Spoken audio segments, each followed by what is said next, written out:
And today's program is maximizing home values at your association. I toyed around with this topic and this idea for a while. It's been percolating in my mind literally for all 30 years that I've been doing reserve studies, because I see associations that are handling themselves well. You see for sale signs around the property, and you know that those units are selling for more money than a very similar association across the street or around the corner that is in an association that's not doing well. So I know there's some of these things. For many years they've been intangibles, and in 2016 I finally documented a number of those intangibles and was able to get a study together. So you could almost call today's program How to Make Money in Real Estate Without Spending a Lot of Money. We notice things, and some of these things are very real among our associations. Now, we've all heard when it comes to real estate values that there's three things that matter: location, location, and location. Well, with a community association, if you're serving on the board or if you're a homeowner, if you're a manager, you can't change the location. It is what it is. But what can you do to shape the physical condition of the association? What can you do to shape the reputation of the association in the market? Well, I've got some great ideas for you today. And it starts off with how I got started in this entire industry. It takes me back to the Park Sorrento condominiums, specifically unit number 8. I purchased unit number 8 in 1982 for just over $100,000. It was a big deal for me because the home that I grew up in was in a rural area. I shouldn't say rural, let's say suburban area, suburb. And the condo that I purchased as a very young college grad was worth more money than the home that I grew up in. So this is a big deal for me. And I stayed there, got introduced to the world of community associations. I was on the board of directors, started doing some consulting for our management company, and at the right time, 3 years later, I sold my unit, and by then we'd done some good things at the association, increased the stature of the association in the community, and I sold my unit for a nice profit, $114,000 3 years later. So I was thinking, I can do real estate. Real estate's good. It's what everyone said it was. But I kind of tucked in the back of my mind the things that we had done to actually make those changes. So I consider that a successful experience, but still, that idea of what can be done to have everyone have a positive experience like I did, what can we do to multiply that around among our clients and across the country? Well, I started Association Reserve shortly after that experience and started doing a lot of association reserve studies locally and regionally, and started working on the project to develop national reserve study standards, which were finally published in 1998. And in 1998, I published an article in CAI's National Common Ground magazine talking about what we'd learned from finally having a standard measuring tool for measuring reserve fund strength across associations across the country. And this was the compilation of our particular client base at Association Reserves in 1998. Now what I'm showing is percent funded. How many associations have what percent funded? So you can see that it's a roughly bell-shaped curve. Most of the associations are between 31% funded and 69% funded in that yellow range. There are some associations on the left side in the red that are in the 0 to 30 weak range, and then a number of associations off on the right that are in the strong range. That was important to learn, important to know. We are a company that's always been strong with our data analytics, and we want to know who we're serving, what they're doing, how, and why. And one thing to point out real quickly is that there's a number of associations out there that think that no one could possibly have adequate reserves. And look at this chart. Even back in 1998, a significant population of community associations were in the green, strong range. And I was thinking at that point in time, what can I do? What influence, what legacy would I like to leave in this industry? Because by 1998, we'd been in this business about 10 years, and it was pretty clear to me that what I wanted to do was help community associations, specifically board members, meet their goal to protect, maintain, and enhance the assets of the association. Basically, improve the working ability, improve the common areas, the financial structure, the financial stability of community associations across the country. And I wanted to move that center point of the curve at least 5 or 10 points to the right. That was my unwritten, but that was clearly my goal, what I wanted to accomplish.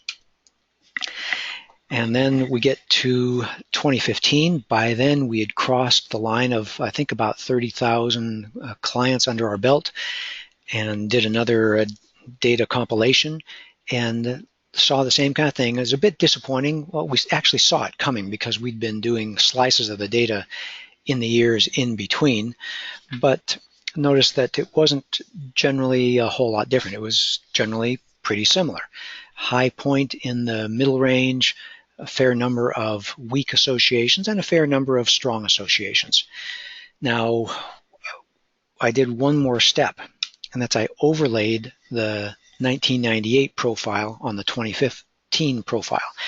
And this was very sobering because in the years since 1998, almost 20 years later, I had not moved the center point to the right. I had not improved the strength of my clients' reserve funds.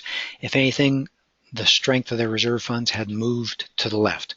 Now, granted, we may have taken on some more troubled associations, but still, by this time, we're doing a lot of repeat, a lot of update reserve studies. And so there's a lot of associations that we're dealing with that are really not doing all that well. And if anything, they're not improving as a set. So by 2015, we're thinking over 20 years of hard work, encouraging, writing, and on my part, speaking. Basically, you'd have to jot that down as famously ineffective. We're not strengthening community associations across the country. And just about that time, I picked up an old book that I'd enjoyed, a book called How to Win Friends and Influence People by Dale Carnegie, a famous book about what makes people tick. It was first published in 1936, so in 2017, this was 81 years after it was initially published. People are people. The content still applies, and people do what they are motivated to do. And Dale Carnegie's encouragement was to, if you're trying to get things to happen, if you're trying to effect change, what you need to do is arouse among them an eager want. Try to get a carrot in front of them, something that they want, because people are hard to convince. But if you can explain to them this is in your own best interest, then people are, and I mean this in a nice way, very self-interested. They love hearing their own name. And people are going to be inclined to do something that is in their best interest. Well, what is an eager want? Well, doesn't everyone want to make money? Everyone I know wants to make money.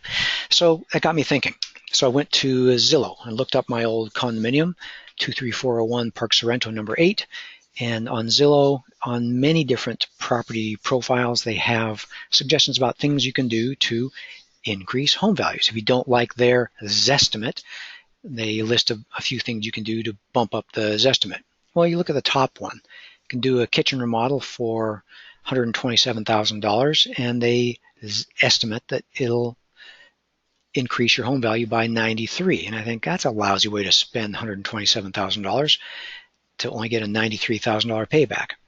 And you look down their list, and you look at the return on investment, the ROI, and a lot of the things they recommend honestly do increase home value, but it's not necessarily a wise investment. And the wise investments are the two littlest ones down at the bottom. And for a condominium that's now probably $300,000 30 years later, bumping up home value by $3,000 or $4,000 is really not a big deal. There's probably other major factors that are stronger influences.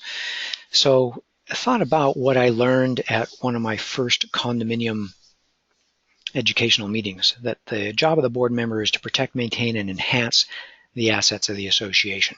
Well, I understood protect and maintain, and I pretty much expected enhance means pick the right colors when you're repainting. Again, from a reserve study provider point of view, you understand, these are the kind of thoughts I have.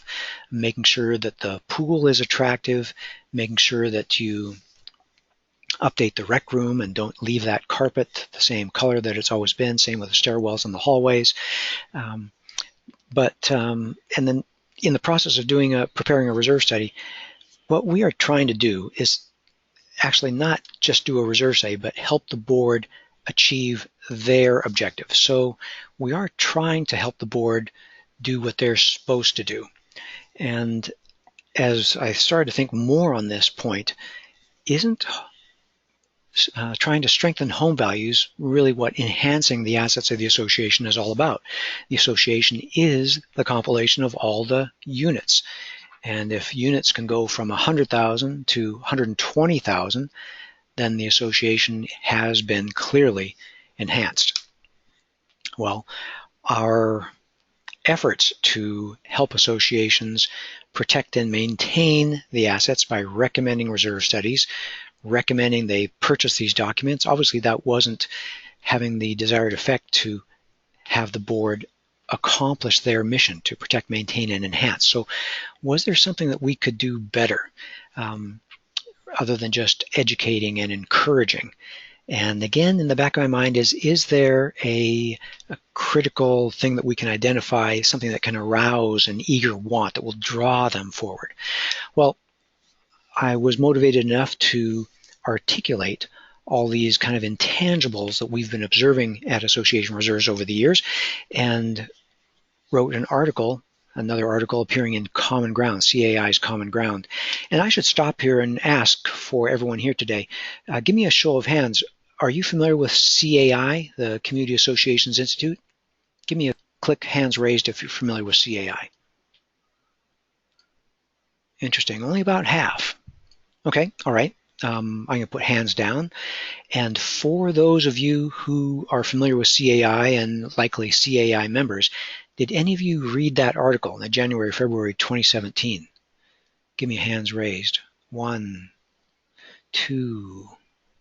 Okay, just a handful of you across the spectrum of all the attendees. Okay, well, thank you for that. Thank you for being one of my few readers. And I trust that just whetted a little bit of your interest for what I have to say today. Well, in that article, the points that we give in the article, 10 points. The value drivers are budgeting accurately, maximizing curb appeal, doing what you can to polish the halo of the association, avoiding the deferred maintenance, avoiding special assessments, creating a culture of transparency where it's a place where people enjoy being. It's not a dominant board that is oppressive. Building community, so it's a us kind of place. This is where we live. We have an identity here. This is what we do. These are our standards. Recognize all those together kind of words. Adhering to the rules and standards, this is how we do it here for our all best interests, in the interest of the majority. Employing accredited and credentialed managers, training board members so they're ready to take over and do a good job of running the association, and teaming up with knowledgeable business partners. And 8 and 10 are kind of the same in that encouraging successful boards or encouraging associations to be successful by employing the varsity. Don't employ the junior varsity or trainees or the cheapest that's out there. There's a lot of value in hiring the varsity, but I digress. That was in the article. Anyway, those were the 10 points highlighted in the article. There are a few other issues that I didn't go into in the article. One is FHA approval. If you remember your old economics where supply and demand is a big factor in the world, it's basically like gravity. It is a force that just plain exists. FHA approval is a good thing. It applies only to condominium associations, not to homeowner associations and co-ops. But if you can increase the number of prospective buyers, basically increasing the demand for the homes in your association. And if the supply is fixed, you can't add more associations. If you add 20% more buyers, the prices are going to go up. So FHA approval is generally a good thing. It may not be the kind of project that you want to undertake. There's a number of good qualified consultants out there that can do it. And then remember the issue of leverage. If you're sitting here as a board member, most everyone here in the session today, as I recall, was a board member, and good for you. Thank you for taking some time out of your day to focus on education. What I want to do is tantalize you that this is an important subject that has a lot of leverage at your association. The things that you can do can indeed change your home value, can improve your home value. But as you do that, it has exactly the same effect for all the other members of your association. There's a lot of other people that benefit from your hard work. You are basically dragging a wagon full of people into a very successful future. That's a wonderful thing. They may have no idea that their homes are going up in value because of your efforts, but you do it because it's the right thing to do and because it's a great payoff for you and the future of the association. Well, let's get into what I can really share with you today. Some of the background for the article came from research with a number of real estate professionals. Let's start out with Stephen Katsaros, listing agent in Chicago. And it was interesting to hear him share with me just candidly, and this is from my notes, if you can't pay your bills and your reserves are near zero, they lose interest. If they really want to live there, they will pay less. And that was music to my ears as a reserve stay provider. There's been a stereotype that associations sell best when the homeowner assessments are nice and low, nice and affordable. And here's a real estate agent, a current high volume real estate agent, the kind that's interviewed in the Chicago Tribune, aware that reserves are important and aware that buyers, prospective buyers, are getting savvy enough to know that if the reserves are near zero, the roof is still going to come due, the paint is going to come due, the elevator needs modernization, and it's going to be the association members who pay for that stuff. And if the prior homeowner members didn't pay for it, you, the current members of the association, are going to pay for it. So point number 1 of the 10 points, budget accurately and honestly. It's the board's job to provide the funds that the association needs. So do that. Give your association the financial fuel it needs to not just survive, but thrive. And that's what I want to talk about here. It costs money. Most associations have budgets that are a little bit on the tight side, if not excruciatingly tight. So it costs money. What I see among my clients when we talk about budgets and margin and how much they can change, my recommendation is that the average, or my observation of the market is the average association really should increase their homeowner assessments $20 a month just to have a little bit of margin to take care of things. And so that $20 a month ends up being $240 a year. We're not talking a lot of dollars. Remember, this is for your home. This is for running the association, having the cash it needs to survive. Let's give it a blanket $20 per unit per month. And then generally, when I give illustrations in today's program, I'm going to be talking about a condominium association. Okay, let's move over to Tammy Jerome, go across the country. She's a Coldwell Banker top 1% producer. And I was able to get to her because a number of people pointed me to her because they said she's the condo queen. And I thought, if there's anyone I want to talk to, it's, of course, the condo queen. So for Greater Los Angeles, Tammy Jerome's the person. And her comments to me were that appearance plays a major role. Put an emphasis on curb appeal. Have colorful flowers. Let it be inviting. And I thought about that, and this is just plain simple. This is not anything that really is surprising or anything that you would consider savvy. This is just basic principles. You all know that you want to have a clean presentation when you invite company over. And if you're going to try to sell your unit, you want to have it clean and inviting. Well, the same applies to the association's common areas. She said most people had pretty much, I don't think she said pretty much, she said most people had made up half of their mind before they even got inside the condominium unit based on what they saw of the overall common areas of the association. Half of their mind made up based on the common areas. And so that front entry, if yours is looking like this with an accident that knocked over half of your monument entry, get that fixed. That's like a broken front door or a leaky water main. It is leaking money at your association. It's sending the wrong message to everyone who drives by and everyone who drives in. And this is another example. When we are preparing a reserve study, we take a number of different types of pictures, and one of those types of pictures is a cover shot. And it's almost funny to try to frame a good cover shot, and this was clearly at the end of the day. It's pretty dark. We used a different picture, obviously, but we like to take a picture of the entry monument signage. And look at this. What does this entry monument signage tell you about this place? It is deteriorated. People don't care. This is a depressing first impression. And then you look at this one, same kind of thing. Not the kind of first impression you want to leave on people entering your association. And this is for sale and for rent. So this is where people are going to look saying, do I want to be involved in this group of people here, in this community?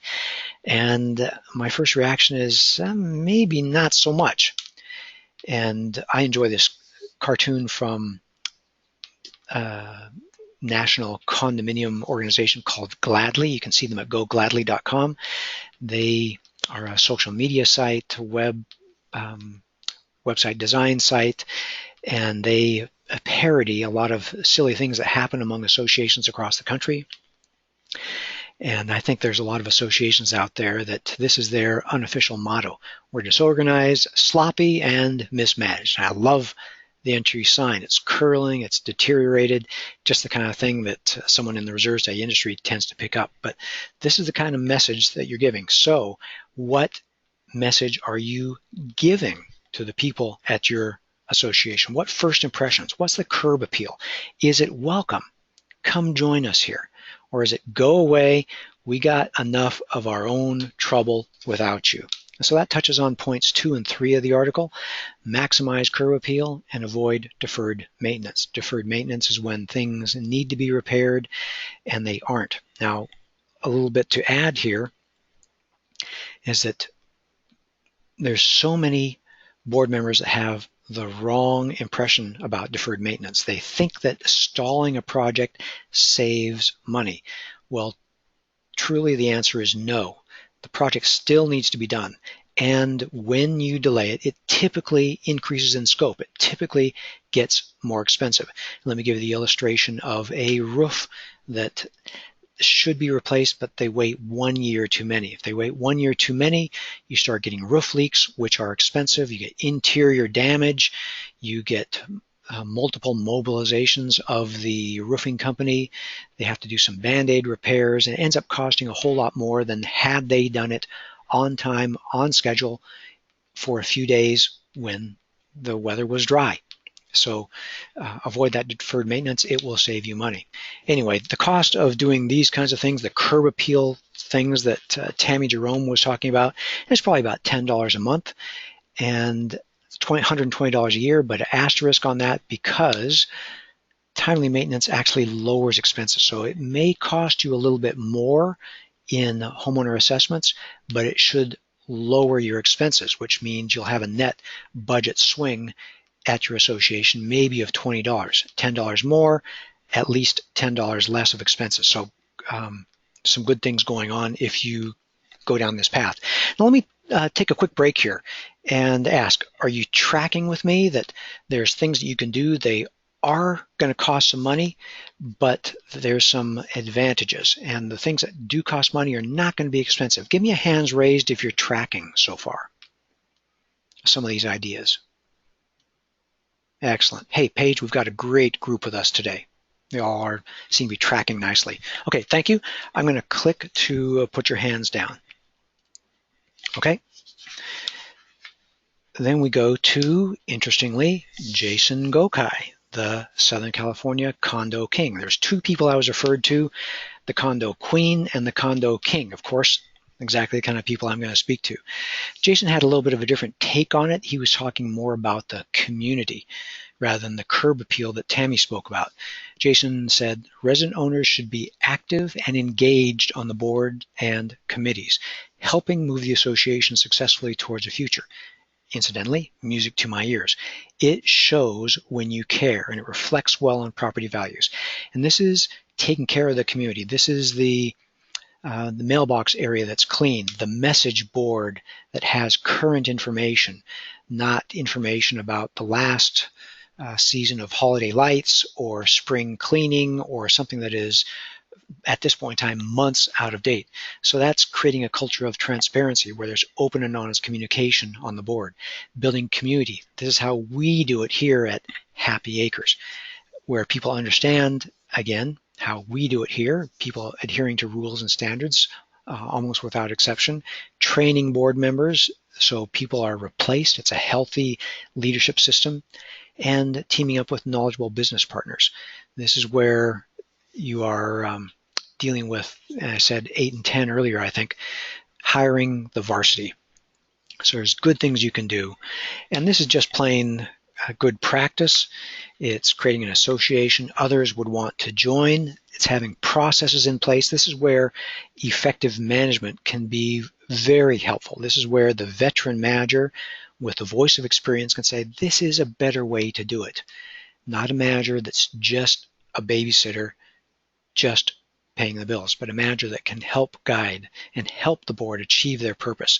And this is all about being good humans, being kind, organized, businesslike, fair, truthful, trustworthy, those types of things. But Jason also added one more interesting point. And he said there's some associations that get it. And the associations get it, see him as an extended staff of the association.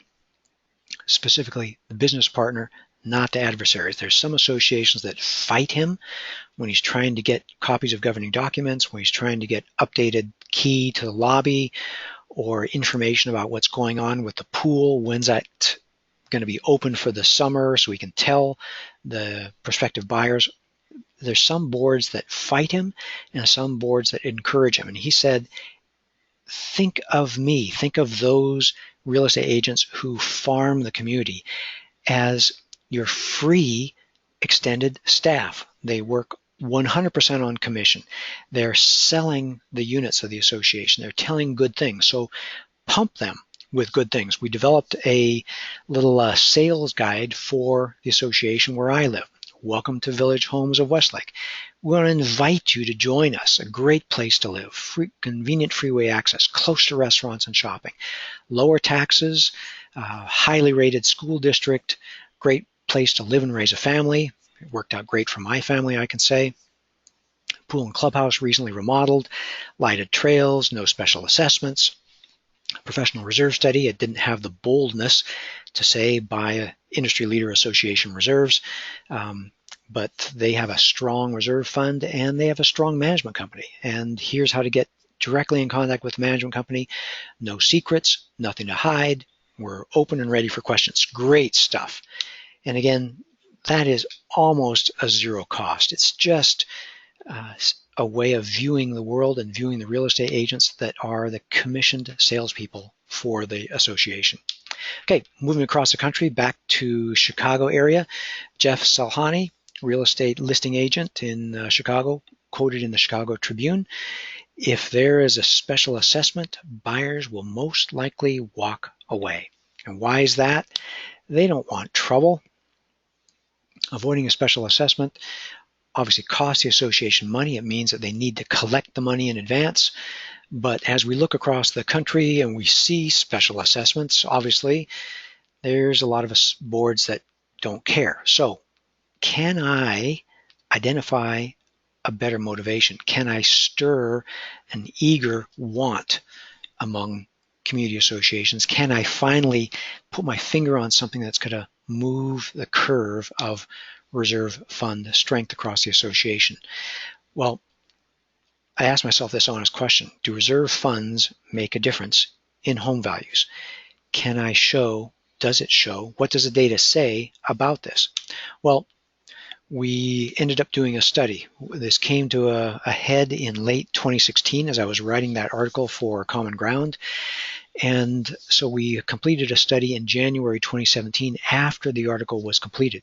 We identified a local socioeconomically uniform geographic region of Los Angeles with high density multifamily homes. And for those of you that are familiar with the words, it's the San Fernando Valley, close to the intersection of the 405 and 101 freeways. So this is a suburb. It's not dealing with the big downtown high-rise buildings. It's home after home after home after business after business after business, apartments, condos, high density 2 and 3 story buildings. It's the kind of place that as a management company owner, reserve study provider, you drive through here and you literally start to drool because there's clients everywhere, or I should say prospective clients everywhere. More pictures of the local neighborhood, some businesses along the major avenues, but a lot of 2 and 3 story buildings that are residential buildings. So we set up this kind of test case where the requirement to be involved in this study meant that we had done a reserve study for the association since January of 2016, and there was at least one recorded home sale since January of 2016. So we looked into that data set. We found 72 different associations that met that criteria. And what did we learn when we cross-referenced the association's percent funded and home values? Now, this is home sales on $1 per square foot, so clearly a 3-bedroom is going to sell for more money than a little studio or 1-bedroom, but we all benchmarked at $2 per square foot, and what we found out was very clear. Reserve funds do make a difference in home values. Higher for associations that have a strong reserve fund, medium change for associations that have a fair reserve fund, and then we benchmarked the baseline at 100% funded. I shouldn't say 100% funded, 100% of the sales price, just giving us a starting point for those in the weak range. So it does make a difference. Now, I want to clarify that I do not believe prospective buyers looked at any significant reserve study documentation. I believe that their decision was based on, do I want to, as Tammy Jerome suggested, do I want to be a part of this association? Does it look inviting? That 50% of their mind being made up before they even got into the unit. That's what is going on here. So home value is 12.6% higher in associations with a strong reserve fund. And that leads me to very comfortably state that reserve contributions are one of the single most valuable investments homeowners can make, taking care of their property. If you bought it at $100,000, take care of it, spend a few dollars along the way, and that way the next buyer will want to pay the inflated value of it because it has been well taken care of. You haven't let it diminish in value. So, significant boost in home values due to adequate reserve contributions. Double-digit increase in home value. That's significant. So, among our clients, when we see an association, again, a condominium association, that needs to increase their reserve contributions, quite commonly we're recommending an increase in the range of $20 to $50 per unit per month, which amounts to $240 to $600 a year. And I want to slow down and tell you that that's not really an increase, because those are funds that would have been collected anyway via a special assessment, because special assessments are the great equalizer. When the reserves aren't there, you get into expensive deferred maintenance or special assessments. So doing the right thing here avoids special assessments and increases home value. Can I get a hands raised for understanding that this is a big deal, a lot of leverage for having a strong reserve fund? makes a big difference on home values. Good, good, good. Okay, thank you all very much. I'm going to put hands down. And let me show you this chart. I've done this presentation a number of different times, different places across the country, some places where average condo home values are 100,000, some places where average condo home values are 750 or a million. And just to make the numbers easy, it's rounded to just talking about a 10% increase in value. We're talking about doing the right things. Strengthening your reserve fund can bump a $100,000 condo up to 110 over just a few years. Just a few years of an extra 250 or 500 bucks and increase home value by 10 grand. And that effect is just multiplied for condos in geographical areas where the home value is significantly higher. So yes, increasing home values does cost some money, but with an asterisk, because some of that would have had to be spent at the last minute via a special assessment anyway, but it makes a lot of money to have your association looking sharp, taking good care of it, having it be the gem. So when the real estate agent is taking people around and showing them different condominiums that they can afford, they show yours last because it is the one that stands out. It's the one where the hallways smell nice, the lobby looks good, the entry gate system works, the pool is fresh and inviting, all those things. It doesn't cost a lot of money. So when I thought about this, at first I look at the data and I think, is 72 data points good enough? And yes, 72 data points is a good enough data set. It'd be nice to have 1,000, but anything over 30 or plus is probably solid. So I've got double the safety margin on data. It makes sense numerically, and it makes sense to me with my experience in the industry, because reserves are not just a slush fund. It's not a just in case, and it's not for the future. Reserve contributions offset that very real cost of ongoing deterioration, allowing the board to take care of the things that the association needs to do on an ongoing basis. It's a bill just like any other bill the association needs to pay. And for those associations that are paying that bill, providing their reserve fund with the funds it needs to do projects in a timely basis, that pays back wonderfully. And as I alluded to earlier, this fiscal responsibility in the area of reserves, I believe, is an indicator of many other positive behaviors. These are the kind of boards that are probably going to be open and honest. They're probably going to have a system of training board members. They're probably going to have a strong management company. They're probably going to have a credentialed reserve day provider.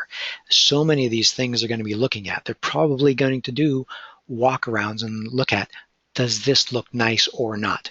Are we inviting and attractive? So it's likely an indicator of many other positive behaviors. So this honestly helps the board protect, maintain, and enhance the assets of the association for the benefit of every homeowner there. So change the conversation. Don't have it be just what do we need to do this month at the board meeting. Talk about fulfilling the eager want. How can we make everyone in the association thousands of dollars? That's an attractive conversation to have. And it reminds me of this picture from September 12th, 2001, when our Congress members of Congress were singing together, God Bless America, and they were united because at that point in time we had a common enemy, and our minor differences of Republicans and Democrats had gone away. There was a powerful, motivating, and unifying factor, and I believe that making money can be that eager want, can be that thing that draws your association together. We're in this together. This is what we can do. We may need to tweak the budget a little bit, but this is what we can do at our association.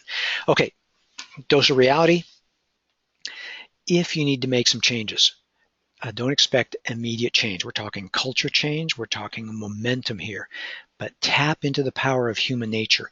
Know what your talking points are and do what you can. Get started on this multi-year journey. If that means increasing your homeowner assessments $10 a month with that going to reserves per unit per month, do it.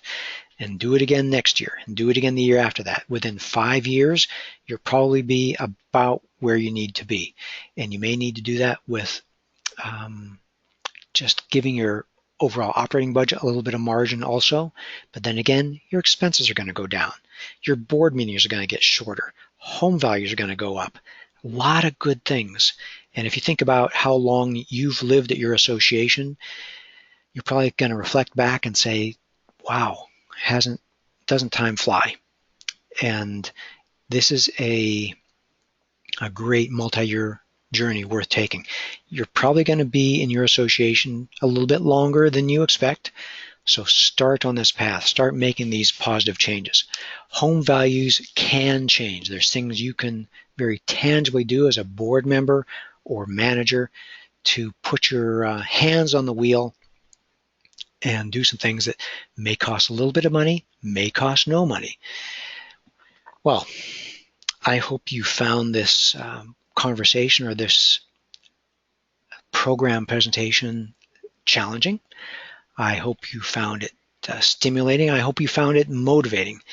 And I hope that you begin to speak more and more at your board meetings about what are we doing to boost home values at our association. What are the 2 bedrooms selling for? What are the 4 bedrooms selling for?